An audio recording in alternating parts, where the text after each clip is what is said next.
बिना डीआई के आपका पेपर निकलेगा। ये टॉपिक आप पढ़िए, पूरा हिस्ट्री पढ़ने की जरूरत ही नहीं है, क्योंकि इस क्वेश्चन को लिख लीजिए, क्योंकि 5-5 क्वेश्चन हैं। हेलो दोस्तों, जैसा कि आप लोग जानते हैं कि अभी 6 और 7 सितंबर को यूपी पेट का पेपर होने वाला है और इसको लेकर बहुत सारे स्टूडेंट बहुत कुछ स्ट्रेटजी के बारे में सोच रहे हैं और उनको भी कुछ जानना चाहिए और वो कोशिश भी कर रहे हैं, लेकिन इससे संबंधित कोई अच्छा उनको प्लेटफॉर्म नहीं मिल पा रहा है। और शिक्षा की नगरी प्रयागराज से हम सारे लोग यहाँ पे कुछ अपनी बातें शेयर करना चाहते हैं, जिससे कि आप लोगों के भविष्य के लिए भी और आने वाला जो एग्ज़ाम है उसको तैयारी करने में सफलता दिलाएगी। तो कुछ हम लोग को भी इसके बारे में बताते हैं। तो इसमें कुछ इम्पोर्टेंट सब्जेक्ट्स भी हैं और उसमें कुछ ऐसे इम्पोर्टेंट टॉपिक्स भी हैं जो यदि आप उसको अच्छे से तैयारी कर लेते हैं और जो टाइम हमारे पास बचा हुआ है इतना भी मैनेज करना है, तो इसमें हम लोग केवल उसी टॉपिक को अगर अच्छे से ध्यान दे दें तो अच्छा परसेंटेज लाया जा सकता है, जो आने वाली एग्ज़ाम्स में हम लोग को कट ऑफ के अंदर रखेगा।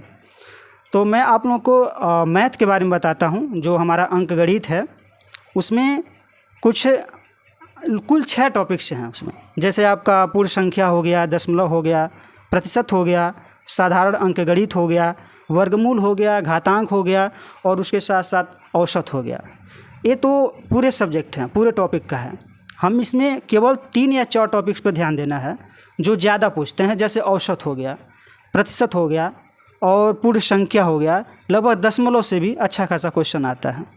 तो यदि हम लोग प्रीवियस ईयर क्वेश्चंस होते हैं, यदि उस पर अगर ध्यान दिया जाए तो हम लोग उसके पैटर्न को समझ सकते हैं कि वास्तव में जो पेपर का जो लेवल है क्वेश्चन का वो किस टाइप का आ रहा है।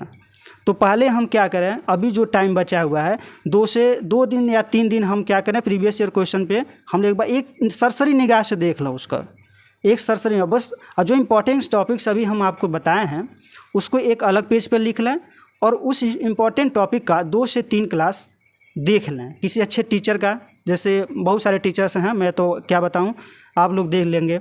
उसके बाद प्रीवियस ईयर क्वेश्चन सॉल्व कीजिए और उसके बाद जो उससे संबंधित जो फार्मूलेज हैं और भी जैसे ऐसा चीज़ है जो की पॉइंट्स है, आप उसको एग्ज़ाम तक के ध्यान में रखे रहिए।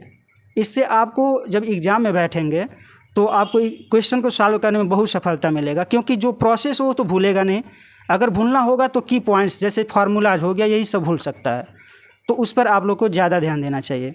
ऐसे ही आपका रीजनिंग भी है जो हमारा नंबर आते हैं, अच्छे नंबर आते हैं। कैलेंडर हो गया, रैंकिंग हो गया, ये सब कुछ टॉपिक्स हैं जो ज़्यादा इंपॉर्टेंट्स हैं और इसमें से अच्छा खासा क्वेश्चंस आने की संभावना बनी रहती है और आती भी है। अगर आप लोग प्रीवियस ईयर देखें तो आप खुद जान जाएंगे। और हम लोग के भी सॉल्व कर रहे हैं तो हम लोग को भी पता है इसके बारे में। तो अपने अनुभव इसीलिए हम आप लोगों के सामने साझा करने के लिए आए हैं। तो अब आगे जो टॉपिक्स हैं हमारे और भी धुरंधर बैठे हुए हैं, तो इनसे भी कुछ टॉपिक्स के बारे में जानकारी लेते हैं जो आपके लिए सहायता करेगी। बहुत बढ़िया जितेंद्र जी। जैसा जितेंद्र जी ने बताया कि मैथ्स में जितने भी टॉपिक्स हैं, परसेंटेज है, वर्ग है, वर्गमूल है, इस तरह के टॉपिक्स को तो आप पढ़े ही, लेकिन उसके साथ जो प्रीवियस ईयर के क्वेश्चंस हैं, 5 नंबर के पेपर आते हैं, 5 नंबर के क्वेश्चंस आते हैं इसमें टोटल मैथ्स में। जैसा जितेंद्र सर ने बताया ही, आप उस क्वेश्चन को लिख लीजिए, क्योंकि 5-5 क्वेश्चन हैं और कितनी दिन 3 साल में पेपर हुए हैं बस, और 3 साल में 2-2 शिफ्ट में पेपर हुए हैं 4 बार और 4 तिहाई 12, मतलब लगभग 12 शिफ्ट में पेपर हुए हैं टोटल। 12 पंजे 60, टोटल 60 क्वेश्चन है। एक बार आप सरसरी निगाह से देख लेंगे तो ये बहुत आराम से हो जाएगा, बहुत ही आराम से। अब रही बात ये तो मैथ का, जैसे जितेंद्र सर ने बता ही दिया है आपको। अब आते हैं डीआई पे। डेटा इंटरप्रिटेशन के टोटल आएंगे 20 क्वेश्चन। आपको तो पता ही होगा, टॉपिक आपने तो देखा ही होगा, साथ में सिलेबस भी देखा होगा, लेकिन डेटा इंटरप्रिटेशन के टोटल 20 क्वेश्चन हैं, जिसमें से 2 टाइप में बांटा हुआ है। एक ग्राफ में है, जो ग्राफ की व्याख्या और विश्लेषण में है, और जिसमें 2 क्वेश्चन आएंगे 5-5 नंबर के, मतलब टोटल 10 क्वेश्चन, मतलब 10 नंबर के हो गए, और 10 क्वेश्चन प्लस 10 नंबर के तालिका की व्याख्या किया गया है, जिसमें 10 क्वेश्चन उसमें है, टोटल 20 क्वेश्चन। तो जिसमें सबसे ज़्यादा पाई चार्ट वगैरह ले लीजिए, बार ग्राफ ले लीजिए, और जो दूसरा वाला है उसमें टेबल वगैरह आएगा, जिसमें से 10 क्वेश्चन आएंगे। और इसमें करना क्या है, आपको सब कुछ भूल जाइए, सीधा आप क्वेश्चन उठाइए प्रीवियस ईयर्स के, उसको सॉल्व कर दीजिए। सॉल्व करने के बाद जितने भी मॉक दे सकते हैं आप दीजिए।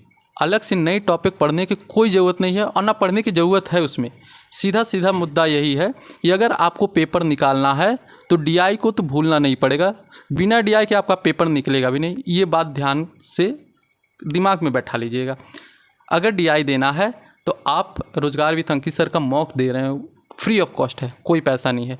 रोज़ शाम के 7 बजे आता है वो मॉक। उसमें हिंदी का और प्लस डीआई के 20 क्वेश्चन आराम से लगाइए। आधे घंटे का वो क्वेश्चन देते हैं, आधे घंटे का टाइम देते हैं, 20 नंबर के क्वेश्चंस रहते हैं, वो करिए। एक और है, एक टारगेट विथ अंकित सर है, उनका भी एक आता है, वो भी अपना चलाते हैं, पीडीएफ देते हैं। वो पीडीएफ में उनके भी फ्री ऑफ कॉस्ट मॉक है, वो फुल लेंथ मॉक है। उसमें आप उठाइए और फुल लेंथ एक बार दीजिए और जितना प्रैक्टिस करेंगे उतना मज़ा आ जाएगा आपको, उतने नंबर बढ़ा सकते हैं जितना ज़्यादा करेंगे। और बाकी टॉपिक और भी हैं जो हमारे साथी हैं नागिन जी, ये बताएंगे। जैसा कि आप लोग को दोनों सर बताए हैं कि मैथ और डीआई जो भी है उसको आप कैसे अच्छा नंबर लाएं। अब हम लोग बात करेंगे इसमें जीएस पे। जैसा कि आपको पता है इस पूरे एग्ज़ाम में अगर सबसे ज़्यादा किसी चीज़ का वेटेज है तो जीएस का ही है, और बिना आप जीएस में अच्छा किए आप कभी भी एग्ज़ाम में क्वालिफाई नहीं कर सकते हैं। तो हम लोग कुछ जीएस पे बात करते हैं। जैसे कि आप अगर हिस्ट्री को लीजिए तो आप हिस्ट्री को जाइएगा, उसका सिलेबस उठाइएगा, आप देखेंगे, आप पाएंगे कि हिस्ट्री में आपको सब कुछ नहीं पढ़ना है। उसमें चुनिंदा वो कुछ टॉपिक दिया हुआ है। जैसे कि आज आप देखिए, आपको मॉडर्न हिस्ट्री तो पूरा पढ़ना है, क्योंकि मॉडर्न हिस्ट्री 5 नंबर का अलग से दिया है। वो हिस्ट्री में तो है लेकिन 5 नंबर उसका अलग से है। बाकी एंशिएंट, मिडिवल, ये दोनों मिला के और मॉडर्न का शुरू वाला जो पार्ट है इसको मिला के 5 नंबर दे रहा है। तो आपको मॉडर्न तो बहुत अच्छे से तैयार करना है, मॉडर्न को एक बिल्कुल भी उसको नज़रअंदाज नहीं करना है। अब बात करते हैं एंशिएंट, मिडिवल और मॉडर्न की स्टार्ट वाले में। उसमें भी आपको चुनिंदा टॉपिक है। जैसे अगर आप मौर्य काल में जाएंगे तो आपको सिर्फ और सिर्फ अशोक के बारे में पढ़ना है। और ऐसा नहीं कि हम वैसे बता रहे हैं, हम ये प्रीवियस ईयर का क्वेश्चन भी देखे हैं, उसमें बहुत सारी चीज़ को देखे हैं और इस चीज़ को हम देखे हैं कि वो सिर्फ और सिर्फ अशोक से ही पूछा है। अगर आप मौर्य काल में जाएंगे, ऐसे गुप्त काल में जाएंगे तो आपको चंद्रगुप्त को देखने के लिए मिलेगा। ऐसे ही आप पूरे टॉपिक को उठाएंगे तो एक एक बस चुनिंदा टॉपिक आप पढ़िए, पूरा हिस्ट्री पढ़ने की ज़रूरत ही नहीं है, क्योंकि आएगा ही नहीं प्रश्न तो हमें पढ़ने की ज़रूरत भी नहीं है। इसलिए आप चुनिंदा टॉपिक पढ़िए। वैसे हम लोग पॉलिटी पे आते हैं। पॉलिटी में भी आप जाएंगे तो देखेंगे आपकी पॉलिटी में भी आपको सारा चीज़ नहीं पढ़ना है, बस उसमें भी कुछ चुनिंदा पढ़ना है। जैसे मूल अधिकार है, मूल अधिकार से आप पूरा आर्टिकल को अच्छे से पढ़ लिया। आपको आर्टिकल एकदम याद रहना चाहिए कि किस आर्टिकल में क्या चीज़ कहा गया है, ये एक एक बात है आपको होनी चाहिए।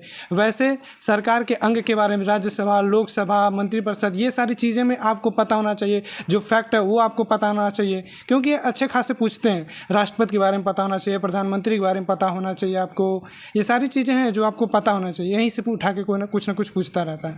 वैसे आप जियोग्राफी में जाएंगे, आप जियोग्राफी में भी आपको सारा चीज़ नहीं पढ़ना है, उसमें कुछ चुनिंदा चीज़ें उसमें भी पढ़नी है। जैसे पहाड़ के बारे में पढ़ लिए, कौन सा पर्वत कहाँ है, क्या नहीं है, नदियाँ कौन सी हैं, उनकी सहायक नदियाँ कौन सी हैं, झरने कौन हैं, इस तरीके की चीज़ें आप जो कॉन्सेप्चुअल पढ़ सकते हैं। और आपको देखिए, ये चूँकि ये एग्ज़ाम है, इसमें फैक्ट ज़्यादा पूछता है, तो आपको फैक्ट पे अच्छे से ध्यान देना पड़ेगा, आपको अच्छे से सारा चीज़ करना पड़ेगा।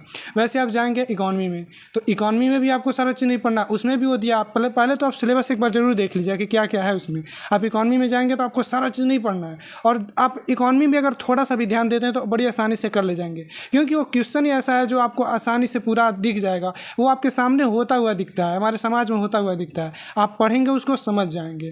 वैसे ही आप जाएंगे करंट अफेयर के बारे में। जैसे आपको पता है करंट अफेयर आप कितना ही पढ़ लीजिए, लेकिन कहीं ना कहीं ऐसा क्वेश्चन पूछ लेता है जो हमें आता ही नहीं है। इसलिए हम क्या कर सकते हैं, अब जितना टाइम बचा उतना टाइम में हम यही कर सकते हैं कि बहुत सारे यूट्यूब चैनलों पर सर लोग पढ़ा रहे हैं। अब हम लोग को क्या है, अब वो लोग जो पढ़ा रहे हैं वो इंपॉर्टेंट है देख के पढ़ा रहे हैं। अब हम लोग को उस पर बहुत अच्छे से ध्यान देने की ज़रूरत है। अगर हम लोग उसको भी अच्छे से ध्यान दे के पढ़ लेते हैं तो बहुत सारा चीज़ हमको मिल जाएगा। वैसे स्टैटिक जीके पे आते हैं। अब स्टैटिक जीके ऐसा है जो आप एक बार पढ़ लेंगे तो हमेशा वही चीज़ रहता है, हमेशा वही चीज़ रहता है, उसमें कुछ नहीं बदलता है। तो आपको भी यूट्यूब पे ये सारी चीज़ें आपको मिल जाएगी, कोई ना कोई टीचर पढ़ा देंगे। स्टैटिक जीके भी जाके आप वहाँ पर पढ़ सकते हैं। यही कुछ ऐसे टॉपिक हैं जो आप पढ़ लेंगे तो आपका अच्छा हो जाएगा। और चूँकि टाइम ज़्यादा है नहीं तो आपको चुनिंदा काम करना पड़ेगा, चुन चुन के, सारा आप कभी नहीं कर पाएंगे बचे हुए टाइम में। इसीलिए आप अपने आप को आप प्रिपेयर करिए कि इतने कम समय में और चुनिंदा टॉपिक पढ़ के अच्छे से मार्क्स ला सकें, ताकि हम क्वालिफाई कर लें, आगे के लिए हमारा रास्ता खुल जाए। थैंक यू दोस्तों। इसके साथ साथ अब इधर उधर भटकना बंद कर दीजिए। आइसोलेशन में हो जाइए, 10 दिन का समय बचा हुआ है। आइसोलेट हो जाइए एकदम पूरी तरीके से, और आराम से सुबह घर में अगर हैं तो नाश्ता लीजिए मम्मी से, अपने कमरे में चाहे अपना कोई भी जगह जहाँ पे आपको अच्छा लगता हो बैठिए और मस्त पढ़िए, क्वेश्चन लगाइए, प्रीवियस ईयर लगाइए, जितने भी, जैसा नागिन सर ने बताया कि हिस्ट्री है, पॉलिटी है, राज्य व्यवस्था जो बोलते हैं, और इकोनॉमिक्स है, ज्योग्राफी है, हिंदी है, इंग्लिश है। इंग्लिश देखिए छूट गया था, इंग्लिश में 5 नंबर के आते हैं, जिसमें से ग्रामर का पोर्शन है और उसमें अनसीन पैसेज का है, तो बहुत उसमें दिक्कत की नहीं है, क्योंकि क्वेश्चंस आपको ऑलरेडी पैराग्राफ रहेगा, 4 क्वेश्चन उसमें से आएंगे और एक आध क्वेश्चन इधर उधर से आता है, तो उतना आप मैनेज कर सकते हैं। बाकी सब लोगों ने बता ही दिया कैसा है कैसा नहीं। बाकी आइसोलेट हो जाइए एकदम, ध्यान से पढ़िए मस्त होकर के। बाकी दुनियादारी अभी छोड़िए कुछ समय के लिए, बड़ी दिक्कत हो जाएगी आने वाले आगामी पेट में। बहुत सारे पेट 2025 से बहुत सारे एग्ज़ाम आने वाले हैं, जैसे BPO का है, BDO का है, लेखपाल का है, ASO का है, असिस्टेंट स्टैटिस्टिकल ऑफिसर का है, आने वाले कॉमर्स वालों के लिए भी एग्ज़ाम है, सांख्यिकी अधिकारी का अलग से है ही, प्लस असिस्टेंट अकाउंटेंट के भी वैकेंसी आएगी, ऑडिटर के भी आएगी। हाँ, ऑडिटर में O लेवल चाहिए, लेकिन अकाउंटेंट में BCom + O लेवल चाहिए, और वही जो पेट दिए रहेंगे वही भर भी पाएंगे। तो बहुत सारे एग्ज़ाम आने वाले हैं, तो कुछ लोग अपना टाइपिंग पे भी हाथ बैठा लें, उसकी भी बहुत ज़रूरत है। तो बाकी इस पे चर्चा करेंगे, अभी पेट पे ध्यान दीजिए। बहुत बहुत धन्यवाद। बाकी की चीज़ें बाद में बात करेंगे। अगर कोई किसी को क्वेरी कोई भी क्वेरी होगी तो आप एक बार कमेंट बॉक्स में डाल दीजिएगा, हम लोग पूरी तरीके से सॉल्व करने की कोशिश करेंगे। सॉल्व क्या करेंगे, कर ही देंगे, इतना जान लीजिए। बाकी कोई भी दिक्कत होगी आप उसमें कमेंट करिएगा। कुछ समय बाद हम लोग अपना टेलीग्राम चैनल भी बना देंगे, वो भी डाल देंगे, आप उस पर मैसेज करके पर्सनली पूछ सकते हैं। बहुत बहुत धन्यवाद।